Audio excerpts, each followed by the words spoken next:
Welcome sa Tagalog Horoscope, ang iyong gabay sa pang-araw-araw na buhay.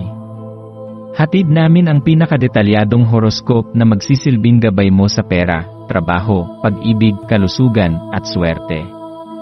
Naway magtagumpay sa buhay ang lahat ng ating tagapakinig at subscribers sa buong mundo.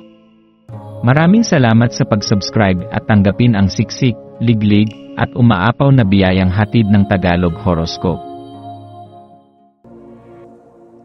Ito ang iyong pang-araw-araw na horoscope para sa Capricorn para sa Abril 2025. Sa araw na ito, hinahamon ka ng sansinukob na pagnilayan ang iyong relasyon sa pagbabago.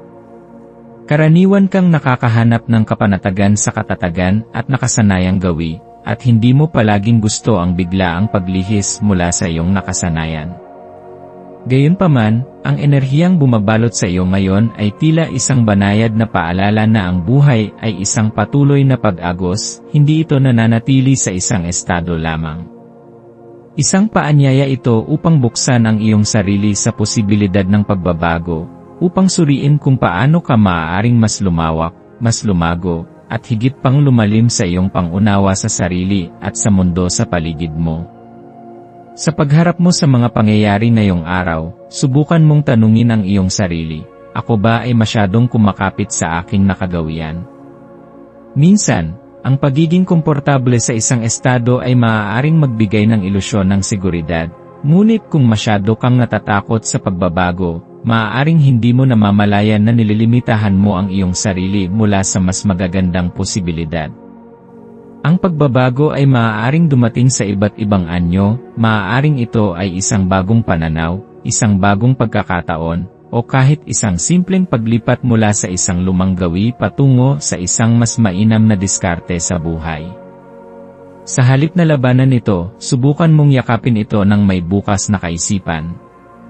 Ang araw na ito rin ay nagbibigay sa iyo ng magandang pagkakataon upang pagtuunan ng pansin ang iyong koneksyon sa ibang tao. May enerhiyang nagtutulak sa iyo upang maging mas mapagbigay, hindi lamang sa material na paraan, kundi sa emosyonal at espiritual ding aspeto. Ang pagiging mabuti at maunawain sa iyong kapwa ay maaaring magbunga ng mas matibay na relasyon at mas malalim na koneksyon. Ang simpleng pag-abot ng tulong o pagpapakita ng kabutihan sa isang kaibigan, kapamilya, o kahit isang estranghero ay maaaring magbigay ng positibong epekto, hindi lamang sa kanila kundi pati na rin sa iyong sariling kaluluwa. Sa iyong araw-araw na pakikisalamuha, maaaring may mga pagkakataon kung saan pakiramdam mo ay hindi umaayon ang iba sa iyong mga inaasahan. Maaari kang makaranas ng sitwasyon kung saan tila hindi mo lubos na nauunawaan ang kilos o desisyon ng ibang tao. Sa ganitong mga sandali, hinihikayat ka ng sansinukob na pairalin ang pasensya. Tandaan na bawat isa sa atin ay may sariling laban na hindi palaging nakikita ng iba. Sa halip na madaling mainis o panghinaan ng loob, subukan mong tingnan ang sitwasyon mula sa isang mas maunawain at mahabaging pananaw.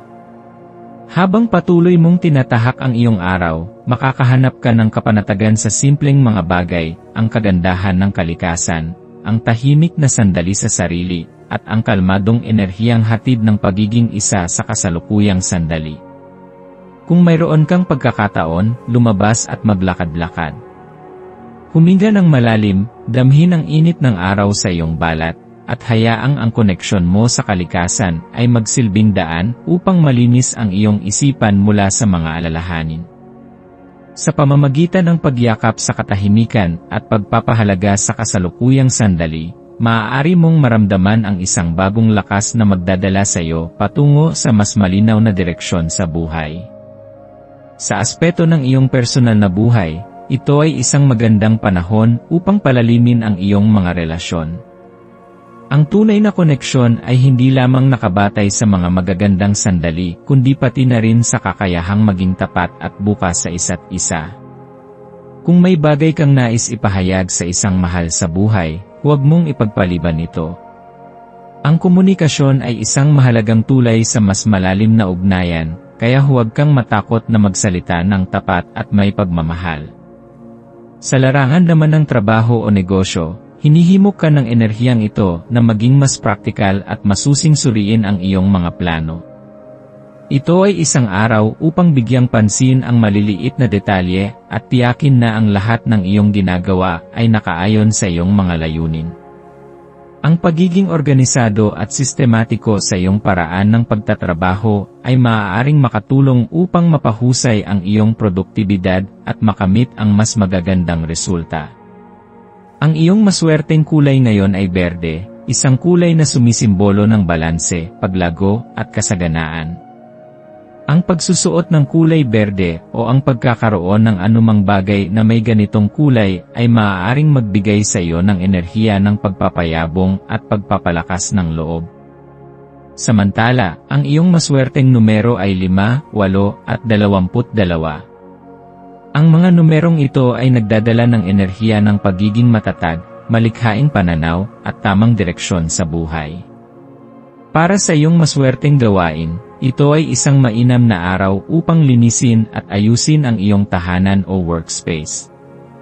Ang isang maayos at malinis na kapaligiran ay may kakayahang magdala ng positibong enerhiya at linawin ang iyong isipan.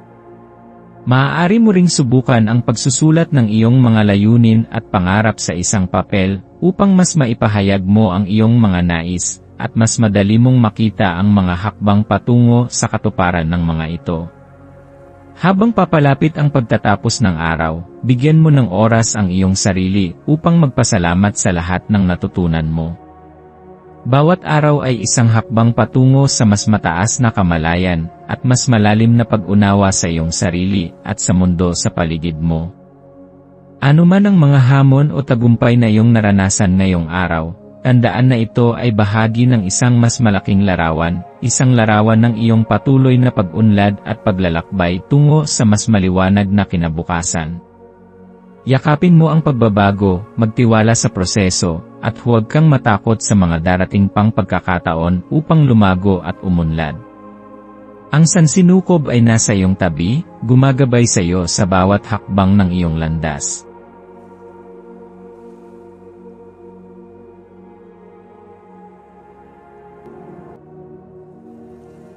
Tayo ay magkaroon ng kaunting sandali upang ipagdasal ang lahat ng mga dalangin ng ating mga subscribers, na sana'y matamo nila ang kanilang mga pinapangarap sa buhay, magandang trabaho, mabuting kalusugan, payapa at masayang pamumuhay, at siksik, liglig at umaapaw na biyaya at kayamanan. Ipinagdarasal namin ng mataimtim ang lahat ng mga komento sa nakaraang video, at hinihiling namin, Panginoon, na pagpalain mo ang ating mga subscribers ng masayang buhay sa mundong ibabaw. Maraming salamat po. Maaari kayong mag-subscribe sa aming channel na Daily Prayer, kung saan nag-a-upload kami ng pang-araw-araw na Catholic Gospel readings, reflections, at daily rosary reading para sa lahat ng misteryo ng araw. Tulungan ninyo kaming buuin ang community na ito at mag-subscribe na. Ang link ay nasa description box. Maraming salamat sa panonood ng iyong horoscope ngayon araw. Naway gabayan ka ng mga bituin sa iyong landas. Huwag kalimutang mag-like, share, at subscribe para sa iba pang cosmic na kaalaman. Hanggang sa muli, manatiling konektado sa universo,